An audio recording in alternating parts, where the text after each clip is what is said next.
To the parade. Death to the guillotine place. You have no life. Not everything has to be what you say it has to be. The rock and metal block is here. What's up, metalheads, rockers and metalheads? Another album review. I've been wanting to get around to reviewing this album for a while now, and I'm going to try to keep this under 20 minutes or so. We're going to go through, this is the vinyl. I'm going to go through side A, side B, and then we're going to go through side C and side D, and I'm going to give you my sort of brief breakdown of each song. Killer record. This is their 2025 release, Para Bellum, Testament. I mean, come on, look at the artwork on that. And the inside looks good. I'll show you the booklet here in a second. Artwork, if you recognize the style there, it's if you've seen it before, well, Halloween, their last two albums, their newest one and the last one, the self-titled one, and the newest one, Giants and Monsters, or Monsters and Giants, whatever, done by the same guy, Eliran Kantor. He's the metal album cover illustrator. He's done stuff for like he also does stuff for I think Sodom. I think he did a Sodom album cover. But yeah, he's got a really cool style. It's very like old, 16th century painter style, whatever artist you want to compare him to from that period, the Renaissance period or whatever. But yeah, and then the booklet is really cool. We're looking at that's what I love about the packaging on this. Not only do I love the colors of it, I love the packaging. And then the book looks really good. You got each member. You got Chuck Billy with the lyrics. Even tells you like who wrote what song, who wrote the lyrics. Chuck Billy wrote most of the lyrics, or all of the lyrics actually. There's a little Alex Skolnick. I'm going to be putting up little JPEGs you'll see in the probably right there.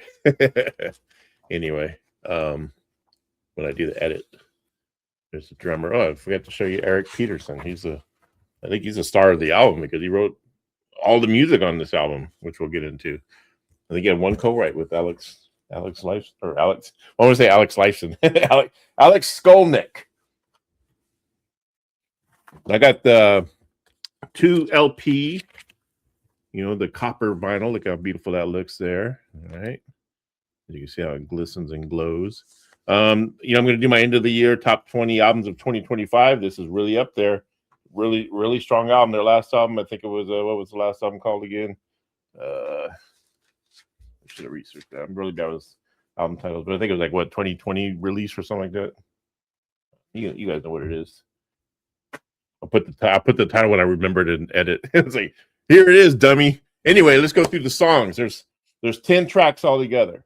There's 3 tracks on side A, 2 tracks on side B, 3 tracks on side C, and 2 tracks on side D. The first song, I did take some notes as I was listening to it. The first song is for the love of pain. If I could just talk correctly, for the love of pain. It's right out of the gate. The riff just grabs you. The vocals are very interesting here because, for one, when I first heard it, I thought, "Is this Testament? This doesn't sound like Chuck Billy singing." It's like, who is this? I was thinking he just must have totally changed his vocal style, or I started thinking about, well, Eric Peterson, who's got the band Dragon Lord, I think that's the name of their band or his side project or whatever. And they were more black metal, and he's kind of the more black metal guy of the band. I'm wondering if he does any of the vocals. I'm probably gonna have to try to look for like a live clip or something to see if to see who's doing this. I would love to see some live footage of these songs to see who's doing what, because Chuck Billy's voice is really, really awesome here. If that's all him singing, if not, then I believe Eric Peterson could be singing as well. But anyways, so the song overall is just really powerful. It's got a lot of black metal influences. The first thing I thought of was like, are they going black metal in this album? Because it was like, it's really cool. And I'm also going to judge these songs by, are they skippable or not skippable? Because when you listen to a record, especially when you're streaming, sometimes you just skip it because you're like, oh, I've heard that many times, or that song's not that great, so I skip it. So I'm going to judge this album just based on, is it skippable or not? This song is definitely not skippable. Then we go to the second song, which is was their actually first single, I believe, from the album when it came out. Infanticide AI. Now, a lot of stuff going on out there about AI, and is it good? Is it bad? I use it sometimes for my intro to this show. I make no apologies for that, only because like I'm very anti using AI as a crutch to write my own music or to do anything. But when you're on a crunch time, you just need 30 seconds of something for background or like an intro to something. Why not? You know, it's going to be here to stay. Might as well use it for that as a tool, as opposed to, yeah, I could write my own intro and then I got to go find a studio and record it, or I could do it at home, but it's not going to sound big and like I want it. So, you know, I wrote the lyrics. I just write some words, say, hey, give me a metal song, and boom, boom, boom. And it's just 30 seconds. So, you know, but eventually I'll have my own music as an intro, which I have some stuff recorded. I just need to, like I said, make it sound better. But Infanticide AI sounds like classic Testament. There's no doubt about this. Like when you first hear the song, you're like, oh my God, it's like something off the Legacy or something. It's really good. Now this song sounds like Chuck Billy singing. This is his classic style of vocals and very cool arrangements going on. The song, it sounds like it's in B major, which is kind of weird for a thrash song, but it works. You know, the verse is very driving, you know, then it goes into the chorus. That's where all the hooks happen. And this song is not skippable. Shadow People, very cool drum intro. The guitar, when it kicks in, is very sludgy, kind of almost like, doesn't really sound like a typical Testament song. Then it breaks into the very classic Testament song. And then it starts, like I said, it kind of starts off sludgy. You're thinking, what band is this? Then it breaks into a part where it actually sounds, the rest of the song sounds like Testament. It's a very strong, very killer track. Shadow People, not skippable. So far, not skippable. Meant to Be. This is a power ballad. Very interesting power ballad here. I think we're on side. Let me see. We're on side B now. So Meant to Be is side B, first song on side B of the record, if you're listening to vinyl. And it's a very powerful ballad. It's got a very Metallica type feel to it, like classic Metallica. It's very melodic. It's just a good song. I mean, this is a really good song. And Chuck Billy, like, kind of never really heard him sing like this before. There's a bunch of Testament albums that kind of missed in the middle somewhere, like in between the late 90s to maybe up until like mid 2000s or whatever, 2015, whatever their last album. I might have one of their more recent albums before their last album on cassette, but I can't remember which album that is. I know they have one about a snake or something like that. Anyway, so I've never heard him really sing like this before, and it's just really good. This is not only is it not skippable, it's very worth like replaying. Like if you just want to replay this song over and over again. It's definitely really good. So okay, so then side B ends with High Noon. Now High Noon is the second video I think they released for this album before it got released or before the album came out. And it got the old country western kind of style animation going on in it, and it's very, very interesting for a Testament song. It has like the seventh chord kind of riff that like kind of like something you'd hear from Living Color, the band Living Color from the mid 90s. Cult of Personality, you know who I'm talking about.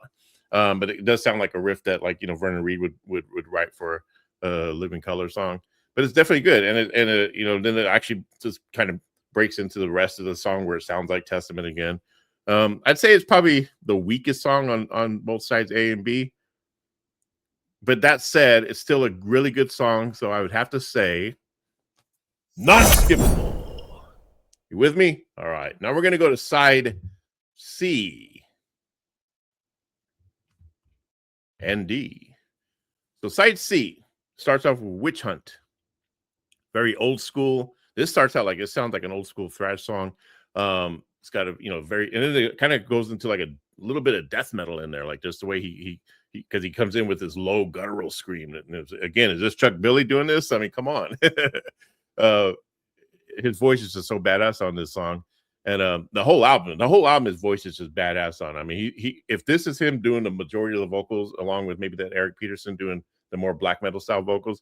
Chuck Billy, he's so versatile on this album, the most I've ever heard him. Because even the last album, which I'm gonna something to Titans, right? It's coming to me. I'm really bad with titles. But anyway, that last album before this one was 5 years ago, I think 4 or 5 years ago. Good album, but you could just hear the progression between that album. I thought that was like one of the best Testament albums. Then this one comes out and it's just fucking just boom, boom, boom, boom. Again, no skippable songs yet. So the vocals on this are like it kind of doubles up with some black metal vocals. So again, is that Eric Peterson? I know you probably hear me say that too much, like a broken record, but help me out if you know yourself, like say you've done the research, or you just know you're a diehard Testament fan and you know who's doing those vocals like that. Let me know. Maybe if it is Eric Peterson, it's got to be that, because here's why I keep saying it over and over. I look on the liner notes and I'm reading everywhere. Doesn't say anything about a guest vocalist or nothing. And it doesn't say anything like it'll tell you who's doing what guitar solos, but it doesn't tell you like who's doing what vocals. So it's just, you're just led to believe that this is all Chuck Billy no matter what. It's all right. So yeah, but it's really cool. Like I said, it's really awesome. A lot of cool time changes in the song. You know, like I said, and I like the title, Witch Hunt. Definitely a Donald Trump title, right? So it's a witch hunt. Anyway, very cool time changes. It's another black metal. There's like a little black metal section that pops up for a little bit. Kind of, you think you're going into another black metal song, but it doesn't. Then it gets very melodic before the solo comes in, and the guitar solo is by Alex. First solo is by Alex, and then it goes into Eric Peterson solo. I was never a big Alex Skolnick fan as far as a guitar player goes. I mean, he was never really a big influence on me. I mean, obviously he's great. I mean, he's phenomenal, well respected in the guitar world. And as a matter of fact, I think he was a teacher at MIT when I was living in Hollywood. The Guitar Institute, or GIT. It's MIT, and then there's GIT for mostly guitars. And like, you had Paul Gilbert as a teacher there. Alex Skolnick, I think, would go there and do some seminars and stuff like that. But I don't know, it's just all of his solos. They're really not memorable to me. They're great when you hear them, but then you kind of forget about them. And that's not, I'm not saying that's bad. I mean, he's obviously good. If you're into him as a guitar player, you're going to remember every solo. But if you're not, if it's just something that's just not really gelling with you, then his solos are just not going to stick with you. Like I said, maybe I need to listen to him more or whatever. But yeah, but it's a very good song. Skippable or not skippable? Kind of have to think about it a little bit. Because, like I said, no, you know what? This is not the one I had to think about a little bit. I think that was that one that we were just talking about. No, there's one actually coming up. I'll get to that one. But this song, definitely not skippable. Yeah. And I'll give you like how many horns up this album is at the end. Well, it's going to be two horns up, or four horns up, if I do the math right. Nature of the Beast. That is what track is that on this album? Track 2 on side C. Now, if you're listening to the CD, you're probably just going all the way down. So again, we already went through Love for the Love of Pain, Infanticide AI, Shadow People, Meant to Be, the good ballad, High Noon. We just got done with Witch Hunt. Now we're going into Nature of the Beast. I wonder what this song is about. Trippy, because it starts off and it sounds like a very Judas Priest sounding song. I think this is the one I was talking about that I had to kind of, is it skippable or not, because it's probably the most tamest song on the album. And then it goes into like a very cool, like kind of Thin Lizzy like twin lead melody, kind of pops up after the first chorus. I think it actually comes up after every chorus. And yeah, like I said, it's probably the tamest song. Really good guitar solo by Alex.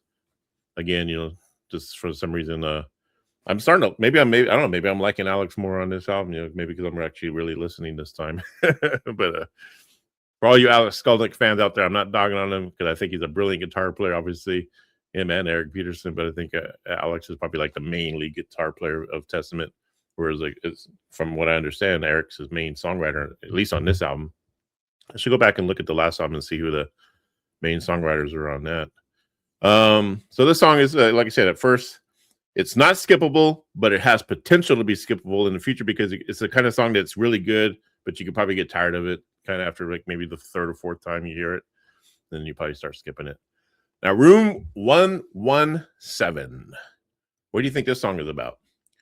So we all know that Chuck Billy had cancer a number of years ago, maybe 4 or 5. I forgot what year it was when he got diagnosed or whatever, and he had to go through the chemotherapy and everything. But he had what's called I wrote it down, germ cell seminoma cancer. And I guess apparently it normally only attacks you in the testicles. But apparently this was a rare version of it. It didn't go to his testicles. It went to his heart and his lungs. And so, damn, man, that's got to be crazy. I mean, how the hell did he survive that? I'm glad he did survive it, but yeah, so he did go through all the chemotherapy. He's been, in full recovery. So this song here, it sounds very personal. It sounds like he's actually singing about his experience, like being in a hospital bed in a lonely room, just being alone, and not knowing what your future is going to be or how much longer, like is the cancer going to kill you or not, So yeah, and especially like this chorus here, it says, great chorus. I mean, this is a great chorus. The machines help you breathe. You're trapped inside a dream. You will never leave. Room 117. But yeah, it's very melodic, very metal, very driving metal song. So it's definitely a good song. And it's definitely, I'm gonna say it, not skippable. Yeah, I'm extra energized tonight because I drank coffee just a little bit ago. It's like 6:30. Well, I started this at 6:30, but it's like almost 7, and at night. All right. So I gotta go to bed at 1 a.m. That's usually my bedtime is 1 a.m. I get up around 8 and I go to work around 2 in the afternoon. But anyway, so here we go. Havana syndrome. What is Havana syndrome again? That's like that medical kind of a weird medical anomaly. I can't remember exactly what the symptoms are. I should have Googled that. Should have Dr. Googled that. But this song actually opens up with like I said, this is what made me look at to see who wrote this song, and then discovering that Eric Peterson wrote almost pretty much every song. He only had one co-write, which was the ballad that I was talking about earlier, Meant to Be. But Eric Peterson wrote this, and this kind of starts off with a Satyricon kind of riff. Y'all know who Satyricon is, right? The black metal band. And because of course there's going to be that black metal influence if Eric is writing this, and again, because I think I don't know him very well. I don't read up on the guy or not, but I just know Dragon Lord is more on the black metal side than Testament has ever been, because Testament's always been thrash. I still think Testament needed to be in the top 4, the big 4. Why they're not, I don't know. Or are they? Because it's Exodus, Megadeth, Metallica, and Anthrax. But see, they need to take Metallica out and just put Testament in, because Testament has been consistent with great records up into even today. Whereas Metallica, it's like hit or miss, and it's been. But Havana Syndrome is really good. Again, this is a it's got a really cool there's a part in it that sounds like Metallica on the Ride to Lightning. It almost sounds like I can't remember what song on Ride to Lightning it sounds like. I'm going to say maybe Trapped Under Ice, but the melody kind of sounds like that, and the way they double the vocals. So yeah, I'm going to say it. Do you think this is skippable or not? It's a really good song. It's not skippable, but it's also the kind of song that it might be maybe after 3 or 4 listens like the other one, but it's definitely not skippable. So far, not skippable. Every song has been hitting, that was track 9. So far, 9 out of 9. It's been good. Last song is the title track, Para Bellum. So far, the longest song on the album. Almost all the songs on this whole album range between 4 to 5 minutes. There's only 2 songs that are a little bit over 5 minutes. The rest are like little over 3 minutes, or no, almost 4 minutes, but then a little over 4 minutes. So yeah, but they sound like they're really long because of all the stuff that's going on in these songs. So yeah, so far it's a very good song. Obviously Para Bellum means like prepare for war, so you know what the lyrics are about. Very cool solo in the beginning. Chuck sings more deeper on this one with the guttural type vocals, and like I said, he's switching it up, and it just sounds really cool. I mean, for a guy who survived fucking cancer, man, his voice is even better than before. It's crazy. I thought maybe he had throat cancer, and maybe that's why it affected his voice, but apparently it was the other kind of cancer. But yeah, killer song, very good way to end the record. The very first song was a good way to start the record. This song is a very good way to end the record. So yeah, and again, and then it goes out with a cool outro with Eric Peterson playing the guitar solo. And it's very kind of classical sounding, just fucking badass. This album is a straight up 4 horns up. Get out there and get it. Testament's Para Bellum. If you can still get the copper vinyl, get that, or get it on CD, or go stream it if you're a streamer kind of person like me. I like streaming, but I mostly like vinyl and CD because I like to hold it in my hands and read. But then I like to stream when I'm on the bus going to work and wherever else, because I can't take my record player on the bus. All right. So thank you for joining me on this. Check out my channel. Hit subscribe. If you're watching this on TikTok, I appreciate you. Please hit that follow button. Trying to build up this audience as well. I got some great guests coming up in the new year. And I'm going to do my end of the year top 20 of 2025 records. Hell yeah.